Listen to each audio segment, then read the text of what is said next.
ശബരിമല കേസിൽ ചോദ്യം ചെയ്യപ്പെട്ട ഒരു വ്യക്തി എങ്ങനെയാണ് അദ്ദേഹത്തിൻ്റെ കൂടെ പോകാനിടയായത്?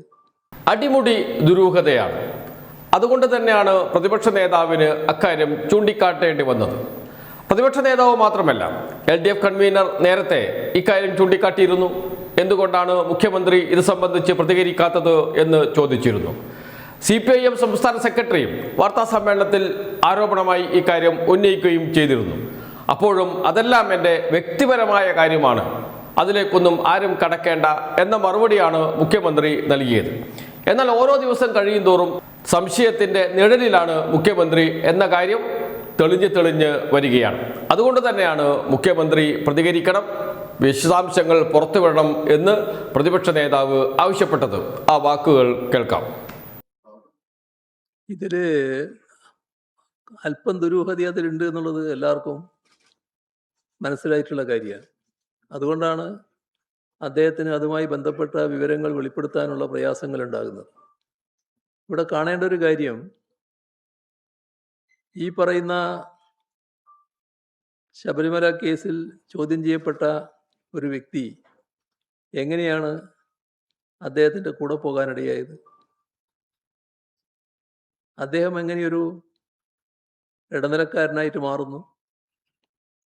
അത് ഇതേവരെ വ്യക്തത വരുത്തിയ കാര്യമല്ല.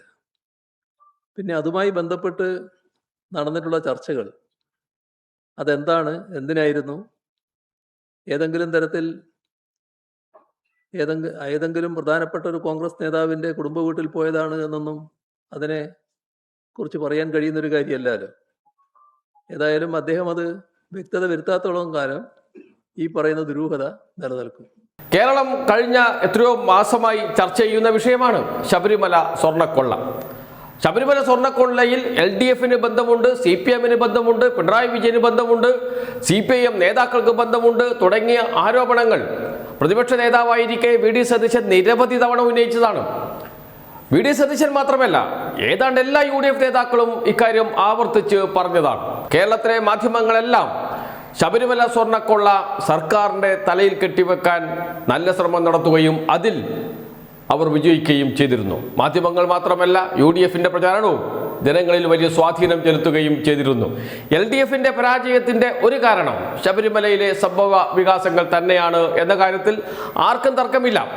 അത്രമാത്രം രാഷ്ട്രീയ പ്രാധാന്യമുള്ള ഒരു വിഷയത്തിലാണ് SIT ചോദ്യം ചെയ്ത വ്യക്തിയോടൊപ്പം പ്രതിപക്ഷ നേതാവായിരുന്ന സമയത്ത് ചാർട്ടേഡ് വിമാനത്തിൽ യാത്ര ചെയ്യുന്നത് VD സതീശൻ.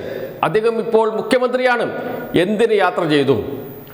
എന്താണ് SIT ചോദ്യം ചെയ്ത സ്വർണ്ണക്കൊള്ളക്കേസിൽ ചോദ്യം ചെയ്ത റജികുമാറുമായുള്ള ബന്ധം? ആരാണ് ചാർട്ടേഡ് വിമാനത്തിൻ്റെ പണം നൽകിയത്? ഇക്കാര്യങ്ങൾ മുഖ്യമന്ത്രി വിശദീകരിക്കേണ്ടതുണ്ട്. ഒഴിഞ്ഞു മാറാൻ കഴിയില്ല. കാരണം VD സതീശൻ ഇന്ന് കേരളത്തിൻ്റെ മുഖ്യമന്ത്രിയാണ് എന്നതുകൊണ്ട് തന്നെയാണ്. ഏറ്റവും ഒടുവിൽ ശബരിമല സ്വർണ്ണക്കൊള്ളക്കേസിലെ പ്രതിസ്ഥാനത്ത് നിൽക്കുന്ന സ്ഥാപനത്തിൻ്റെ അഭിഭാഷകനെ തന്നെ ദേവസ്വം വകുപ്പിൻ്റെ അഭിഭാഷകനായി നിയമിച്ചതിലൂടെ എന്താണ് VD സതീശൻ ഉദ്ദേശിച്ചത്? ഈ ചോദ്യങ്ങൾക്ക് മറുപടി പറയേണ്ടതുണ്ട്. VD സതീശൻ ഒഴിഞ്ഞു മാറാൻ കഴിയില്ല. അദ്ദേഹത്തിന് എത്ര കാലം ഇങ്ങനെ ഒളിച്ചു നടക്കാൻ കഴിയും എന്ന ചോദ്യം ചോദിക്കുകയാണ് പ്രതിപക്ഷ നേതാവ് പിണറായി വിജയൻ. എന്തായാലും വരും ദിവസങ്ങളിൽ ഈ പ്രശ്നം കേരള രാഷ്ട്രീയത്തിൽ സജീവ ചർച്ച ചെയ്യാൻ പോവുകയാണ് എന്ന കാര്യത്തിൽ സംശയമേയില്ല.